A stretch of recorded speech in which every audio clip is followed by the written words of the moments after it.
Good morning student. मैं शिव कुमार आपका online शिक्षण अधिगम में स्वागत करता हूं। पिछली वीडियो में हमने कृषि युग के बारे में एवं उसकी विशेषताओं के बारे में पढ़ा था। आज का टॉपिक है आपका हस्तशिल्प तथा गृह उद्योग। आज हम हस्तशिल्प एवं गृह उद्योग के बारे में तथा उसकी विशेषताओं के बारे में पढ़ेंगे। तो सबसे पहले आपका है हस्तशिल्प या दस्तकारी युग। हस्तशिल्प को दस्तकारी युग के नाम से भी जाना जाता है। इसमें विभिन्न वर्गों, विभिन्न व्यक्तियों के तथा विभिन्न व्यक्तियों को उनके द्वारा विशिष्ट कार्यों को अलग अलग रूपों में बांटा गया। जैसे जो व्यक्ति फर्नीचर के कार्यों में को करता था उन्हें बढ़ई तथा जो सोने से संबंधित कार्यों को कार्य करते थे उन्हें सुनार तथा जो लोहे से संबंधित कार्यों को करते थे उन्हें लोहार के वर्गों में बांटा गया। आ जाएंगे इनकी विशेषताओं में। हस्तशिल्प या दस्तकारी युग की निम्नलिखित विशेषताएं हैं। पहला है आपका कुटीर उद्योग की स्थापना। कुटीर उद्योग की स्थापना। हस्तशिल्प युग में कुटीर उद्योगों की स्थापना हुई। कुटीर उद्योग में छोटे छोटे कौन से उद्योग हो जाएंगे, जैसे मान लीजिए फर्नीचर संबंधी जो व्यापार होगा, जो उद्योग होगा, जो लोहार करता है अपना लोहे संबंधी कार्य, सुनार जो है सोने संबंधी कार्य करता है, ये सभी आपके आ जाएंगे कुटीर उद्योग के अंतर्गत। अगला है परिवहन। दूसरी विशेषता परिवहन के साधनों का विकास। परिवहन के साधनों का विकास इस प्रकार से हुआ कि हस्तशिल्प या दस्तकारी युग में लकड़ी की पहियां बनाई गई और जिसमें बैल लगा करके बैलगाड़ी बनाई गई। बैलगाड़ी बनाई गई जो हमारा हस्तशिल्प या दस्तकारी युग के अंतर्गत परिवहन का कार्य करता था बैलगाड़ी। आगे देखेंगे। अगला है आपका क्रय विक्रय प्रणाली का जन्म। हस्तशिल्प युग में वस्तुओं के क्रय अथवा विक्रय का जो प्रणाली है उसका जन्म हुआ। इसी युग में ही वस्तुओं का क्रय एवं विक्रय प्रारंभ हुआ। आगे देखेंगे सामाजिक दशाएं। सामाजिक दशाएं कृषि युग एवं आखेड़ युग की अपेक्षा हस्तकारी युग की जो आर्थिक जो समाज की दशाएं थी वो काफ़ी बेहतर थी, काफ़ी अच्छी थी। किस प्रकार से? आखेड़ युग में जो व्यक्ति थे वे अपना जीवन यापन पशुओं शिकार करके, पशुओं एवं जानवरों का शिकार करके अपना भोजन करते थे। परंतु हस्तशिल्प युग में व्यक्तियों द्वारा नए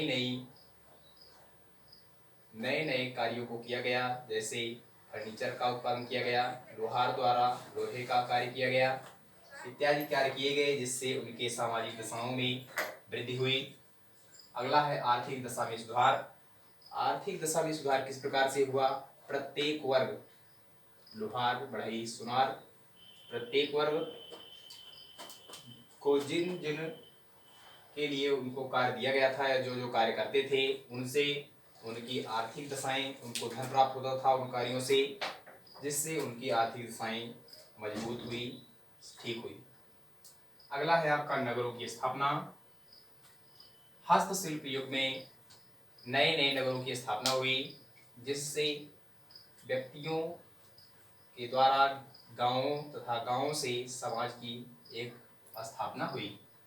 आगे देखेंगे नगरों में बाजारों की स्थापना। दस्तकारी युग में प्रत्येक नगरों में बाजारों की स्थापना की गई जिससे व्यक्ति वस्तुओं का क्रय विक्रय आसानी से कर सकते थे। इसके आगे बढ़ेंगे। अगला है आपका गृह उद्योग। गृह उद्योग में व्यापारियों द्वारा कच्चे मालों को शिल्पकारों के पास भेजकर उनसे वस्तुएं बनवाकर उनसे वस्तुओं का उत्पादन कर करके वस्तुओं को बेचते थे। यह शिल्पकार अपने घर पर ही वस्तुओं का उत्पादन करते थे। इस उद्योग में घर पर ही वस्तुओं का निर्माण किया जाता था, इसलिए इसका नाम पड़ गया गृह उद्योग युग।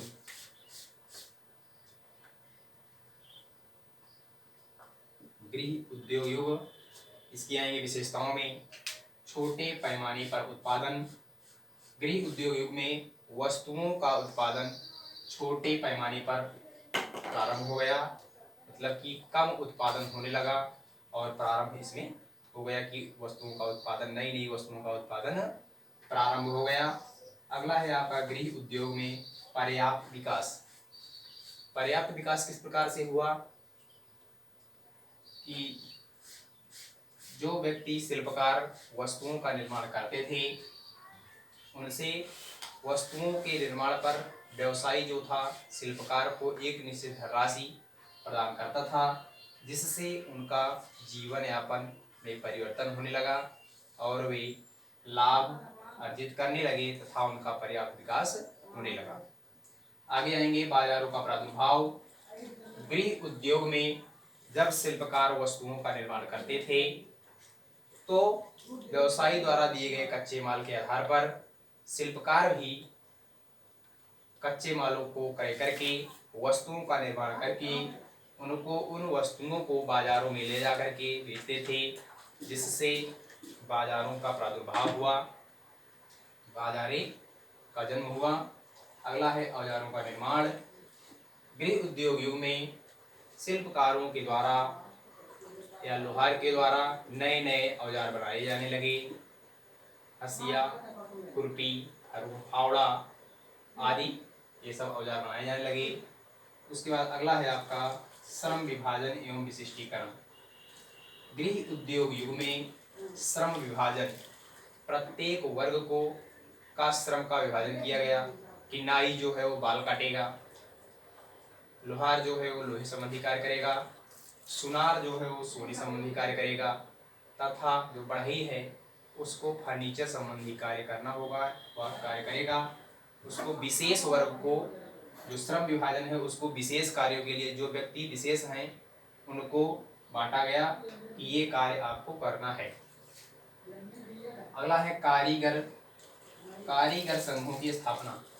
कारीगर संघों की स्थापना में क्या होगा, जितने भी शिल्पकार थे चाहे वो लकड़ी संबंधित हो, लोहे से या सुनार जो सोने संबंधित थे कारीगर, उन सभी की एक संघ की स्थापना की गई, जिससे उस संघ से जिन व्यक्तियों को जिस शिल्पकार की आवश्यकता होती थी उस शिल्पकार को ले जाकर के उस संबंधी कार्यों को करवाते थे।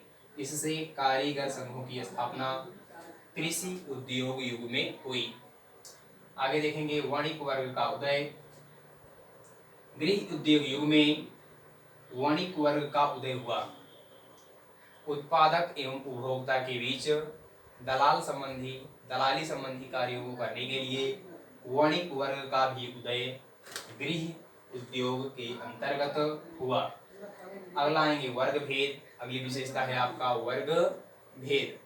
वर्ग भेद के अंतर्गत इसमें पूंजीपति एवं जो आप स्वामी थे, स्वामी एवं पूंजीपति एवं कर्मचारी के मध्य भेद हो गया कि ये पूंजीपति हैं और ये श्रमिक वर्ग हैं। अगला आएंगे श्रम पर पूंजी पर आधिपत्य। श्रम पर पूंजी पर आधिपत्य, इसका मतलब क्या होगा, ये पूंजी है और ये आपका है श्रम। ये व्यक्ति है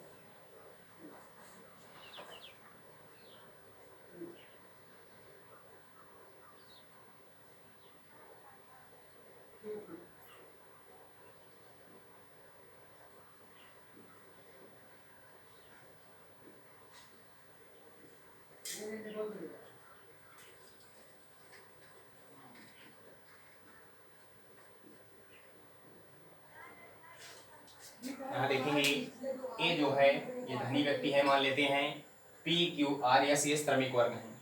तो ये क्या करता था, किसी वस्तुओं का निर्माण करने में वस्तुओं पर पूंजी लगा देता था, ये जो है अपना पूंजी लगा देता था, और PQRS उस वस्तु के निर्माण में अपना श्रम दान करते थे, मतलब श्रम करते थे।